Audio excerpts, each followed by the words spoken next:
आप लोग सीधे जो है वो सामंतवादी वाली व्यवस्था जो है न रहा जो है। हाँ नहीं एकदम हिम्मत रखिए। हाँ अरे क्या घबरा जी। यही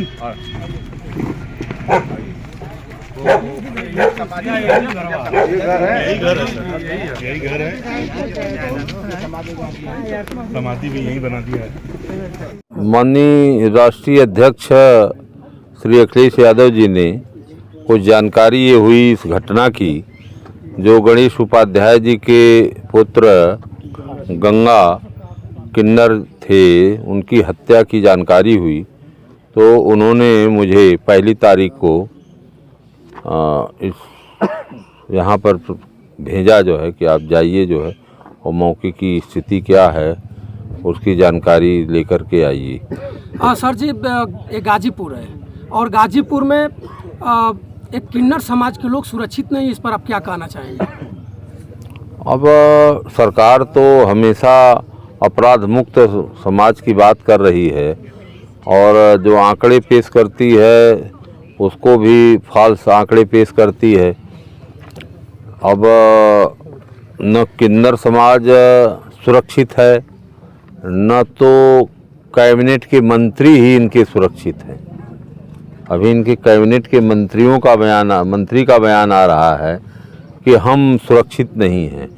तो जब मंत्री सुरक्षित नहीं हैं और किन्नर समाज से किसी से कोई विवाद नहीं होता है, वो अभी सुरक्षित नहीं हैं, तो आम लोग कितना सुरक्षित हो सकते हैं, इससे इसका आकलन किया जा सकता है जो है कि सरकार की वास्तविक स्थिति क्या है। सर जी, आप विपक्ष के नेता हैं और क्या गंगा किन्नर की हत्या को लेकर के विधान परिषद में या विधानसभा में उठाया जाएगा? बिल्कुल जो है, जो गलत काम समाज में हो रहे हैं और जो गलत ढंग से जो है हिंसा और अपराध हो रहा है, इन सवालों को लेकर के तो हम लोग जो है बराबर जो है संघर्ष करते हैं। लेकिन आप संघर्ष के पीछे एक बहुत बड़ी साजिश है सरकार की। इतनी बड़ी साजिश है कि आप सबकी जनता की आवाज़ को ही सदन में पहुंचने देना नहीं चाहती है। जैसे आप पूछेंगे कि कैसे नहीं पहुंचना देना चाहती है, तो मैं उसको स्पष्ट करना चाहता हूं कि सदन जो है चलने का प्राविधान है, 3 सत्र है उसकी, एक महीने का 3 सत्र, 3 महीने सदन चलना चाहिए। और 3 महीने सदन की जगह पर और 9 दिन सदन चल रहा है, तो 9 दिन 10 दिन सदन चलता है और 3 बार जो चलता है, तीनों बार, एक बार मूल बजट लेने के लिए होता है, एक बार अनुपूरक बजट लेने के लिए, फिर अनुपूरक बजट लेने के लिए। ज्यों ही अनुपूरक बजट आता है या दूसरे दिन चर्चा शुरू होती है, उसी दिन शाम को बंद कर दिया जाता है। तो हम लोग बहुत परेशान हैं कि आखिर में आम जनता की बात को, आवाज़ को जो सरकार समझ नहीं पा रही है, उसको कैसे पटल पर ले आवें। या तो धरना करें, प्रदर्शन करें, आंदोलन करें, या सदन में सरकार के सामने इस बात को रखें, तब तो हम लोग जनता की बात को रख पाएंगे। लेकिन और जब जनता की बात सदन में जाती है तो सरकार उस पर ध्यान देती है। विपक्ष का काम होता है सरकार को आईना दिखाना। जहां सरकार नहीं समझ पा रही है अपनी कमियों को, अपनी खामियों को, वहां पर जो है हम लोग उनकी कमियों को, खामियों को बताने का काम करते हैं, ताकि सरकार संभल करके उस तरफ ध्यान दे और वह काम जो है हो। मैं तो बताऊं आपसे, जब से इस ज़िले में घुसा हूं सुबह 10:30 बजे से, तब से मैं इतनी समस्याएं, और मैं पहले जो मार्केट बहरियाबाद थी जो है, वहाँ पर एक टंकी 2 करोड़ से ज़्यादा की बनी है और टंकी पानी ही नहीं दे रही है, फ्लॉप कर गई पूरी योजना। दूसरी टंकी बहुत पुरानी है, उसकी जो सीवर लाइन जो है गई है, और जो पाइपलाइन जो गई है जिससे पानी की सप्लाई होती है, वो जगह लीकेज रही है। वहाँ के लोग हैंडपम्प से, जैसे मालूम पड़ रहा है कि वो बुंदेलखंड है, लोग जो है हैंडपम्प जहाँ है जल निगम का, उससे पानी ढो कर अपने घरों में ले जा रहे हैं। ये स्थिति है जो है। तो सर जी विपक्ष के लोग कर क्या रहे हैं? विपक्ष के लोग नहीं, सदन में विपक्ष वो पहले सर जी पहले लोग धरना देते थे विपक्ष में। आज भी देखा जा रहा है, लोकसभा हो या विधानसभा हो, कुर्सियां पटकी जा रही हैं, सदस्यगण अपने में मारामारी कर रहे हैं। आखिर में विपक्ष चुप क्यों है? विपक्ष चुप कहाँ है? आप लगता है कि सदन की कार्यवाही नहीं देखे हैं। इस बार उत्तर प्रदेश की विधानसभा चलने ही नहीं पाई।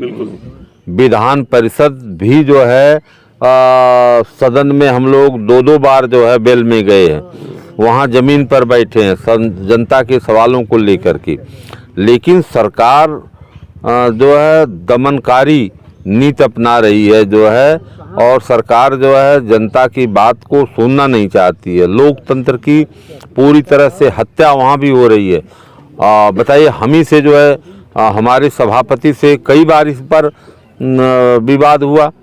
उनका कहना था कि 2 मिनट बोलिए, 4 मिनट बोलिए। अरे हमने कहा कि 2 मिनट, 4 मिनट, 5 मिनट में हम कैसे 99 विभाग की बात को जो है एक दिन में कर दें। जो है हमको बोलने का अवसर दिया जाए, और संवैधानिक अधिकार है हमको कि हम विपक्ष के नेता हैं, तो जितनी जनता की आवाज़ है विभागवार हम उसकी जो है चर्चा करें। आप हमें 10 मिनट 5 मिनट में बांधना चाहते हैं, जबकि कोई परंपरा नेता प्रतिपक्ष को बांधने की समय में नहीं है, और न तो कोई कानूनी व्यवस्था है। इसके बाद भी नहीं बोलने दिया जाता है जो है। वहाँ पर भी जो है लोकतंत्र की पूरी तरह से हत्या की जाती है, और हम लोग लड़ भिड़ करके किसी भी तरह से आप लोगों की आवाज़ को वहाँ पहुँचाने का प्रयास कर रहे हैं। नहीं सरकार सुनती है तो बेल में चले जाते हैं। ये स्थिति है वहाँ की भी जो है, और इससे हम लोग पूरी तरह से, ऐसा कभी नहीं हुआ था कि 90 दिन में 9 दिन का सदन हो, 10 दिन का सदन हो। आखिर में सरकार इतना जो गरीबों के पैसे से वो जो सदन चलता है, तो उसको चलने क्यों नहीं देती है? अच्छा, उनके भी मंत्री और विधायक हम लोगों से शिकायत करते हैं कि अरे अगर इस सदन चलने देते लोग तो कम से कम जो आवाज़ उठती, तो अधिकारी जो है उस काम को करके यहाँ रिपोर्ट ले आते, निराकरण करके आते हैं। सदन नहीं चलने देती है हमारी पार्टी, उनके दल के लोग हम लोगों से शिकायत करते हैं। ये स्थिति है जो है। तो सर उत्तर प्रदेश मुख्यमंत्री का मनसा क्या है इस पर? आखिर में सदन क्यों नहीं चलने लोग देते हैं? देखिए, वास्तव में ये लोग चाहते हैं कि लोकतंत्र खत्म हो जाए, संविधान को खत्म कर दिया जाए, राजतंत्र कायम हो जाए, और हम अकेले जो कहें वह बात माने। राजा और प्रजा की जो व्यवस्था पहले थी, वह राजा और प्रजा की व्यवस्था है, जबकि इसको बाबा साहब और तमाम लोगों ने लड़ करके जो है कितना जो है मेहनत करके जो है इस लोकतंत्र की स्थापना हुई, और इतना बढ़िया संविधान यहाँ का बना जो है। लेकिन इन लोगों की मंशा जो है ठीक नहीं है, ये जो है इसको ख़त्म करना चाहते हैं। आखिर में जनता, विपक्ष, हम लोग क्या करते हैं? हम अपनी बात तो कुछ करते नहीं, हम अपने लिए कुछ तो मांगते नहीं। हम तो यही नहीं कहना चाहते हैं कि कहाँ की सड़क खराब है। और मैंने बजट आया 9 महीने पहले जो अलॉट हुआ था बजट जो है, उसका 9 महीने में अगर 29% पैसा खर्च है,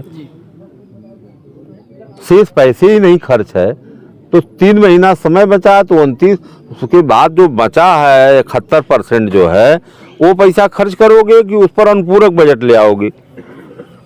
अनुपूरक बजट तो तब ले आया जाता है जब वो पैसा 80% से ज़्यादा खर्च हो गया हो, और अभी मूल बजट आने में समय हो, तो उसके लिए अनुपूरक बजट ले आया जाता है। और जो योजनाएं जो इनकम्प्लीट होती हैं उनको कंप्लीट करने के लिए ये जो है बजट ले आते हैं, बड़ा बजट दिखाने के लिए, और फिर 31 मार्च के बाद वापस कर देते हैं। सर जी, गंगा किन्नर के आज आप घर पर हैं। गंगा किन्नर का इतनी दुर्दशा है, न आवास है, न हैंडपंप है, न कुछ, यहाँ कुछ व्यवस्था नहीं है। मैंने देखा गाजीपुर डीएम साहिबा से या गाजीपुर मुख्य विकास अधिकारी से कुछ कहना चाहेंगे चैनल के माध्यम से? नहीं, हम कह देंगे जो है, अभी कह देंगे।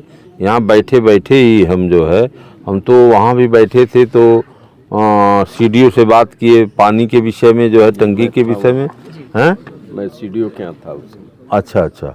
फिर मैंने एक समस्या को लेकर के डीएम साहब से भी बीच में बात किया जो है, अभी मैं भी यहाँ भी गंगा किन्नर के विषय में इनके परिवार के, इनके मकान के चारों तरफ, इसीलिए मैं घूमा, चारों तरफ की स्थिति को देखा जो है। यहाँ तो आदमी रह ही नहीं सकता है। असली बात थी कि यहाँ आदमी रह ही नहीं सकता, ये परिवार कैसे रह रहा है। यहाँ तो जानवर से भी बदतर स्थिति है जो है, जितना आगे खाई है। कैसे ये लोग रह रहे हैं, कैसे अपना जीवन बिता रहे हैं जो है। जी, गंगा किन्नर के माता पिता को क्या अखिलेश यादव जी बुला करके कुछ मदद के रूप में देना चाहेंगे? अब देखिए, कल हम रिपोर्ट प्रस्तुत करेंगे इनकी विषय में, इनकी आर्थिक स्थिति के विषय में जो है हम बताएंगे। और हमें पूरा विश्वास है कि राष्ट्रीय अध्यक्ष जी बहुत उदार व्यक्ति हैं जो है, और वो हमेशा लोगों की मदद जो है करते हैं। अभी हमको जो है उन्होंने जल्दी ही भेजा था संभल जो है, वहाँ भी मदद किया उन्होंने। उसके पहले हमको वहाँ भेजा था अलीगढ़, वहाँ भी मदद की जो है। जौनपुर भेजा था, वहाँ भी उन्होंने मदद किया। तो हमें उम्मीद है कि इनकी जो स्थिति है, जिसको मैं देख करके जा रहा हूँ, उनसे बताऊँगा और प्रयास करूँगा कि राष्ट्रीय अध्यक्ष जी मदद जो है करें जो है। सर, इतनी बड़ी घटना हो गई, लेकिन पुलिस प्रशासन की बात किया जाए तो जब दफना दिया गया उसी समय से यहाँ पे एक भी पुलिस प्रशासन के लोग नहीं थे, और सुरक्षा के नाम का कोई चीज़ यहाँ पे नहीं है। क्योंकि इनके परिवार पे जब इस तरीके से घटना हुआ है, कभी भी इनके परिवार पे भी हमला हो सकता है। अब सुरक्षा के विषय में भी हम एसएसपी से बात करेंगे कि अगर कोई यहाँ असुरक्षा का मामला है और वो उनके पिताजी इस बात को अगर कहते हैं कि नहीं हम लोगों को भी कोई खतरा है, तो उनको जो है यहाँ पर सुरक्षा की व्यवस्था करनी चाहिए जो है। और घटना हो गई जो है, और इतनी बड़ी घटना हो गई मेन मार्केट में, और मैं समझता हूँ कि दुकानों में तो अब सब लगे हैं सीसी कैमरे, देखा गया। तो उससे जो है फिगर सामने हुई होगी। कुछ लोग गिरफ्तारी हुई है, पता चला है कि गिरफ्तारी हुई है, और सही लोगों की गिरफ्तारी हुई है कि गलत लोगों की हुई है, अब यह तो क्लियर होगा। आप लोग जब ये इनके परिवार के लोग बताएंगे।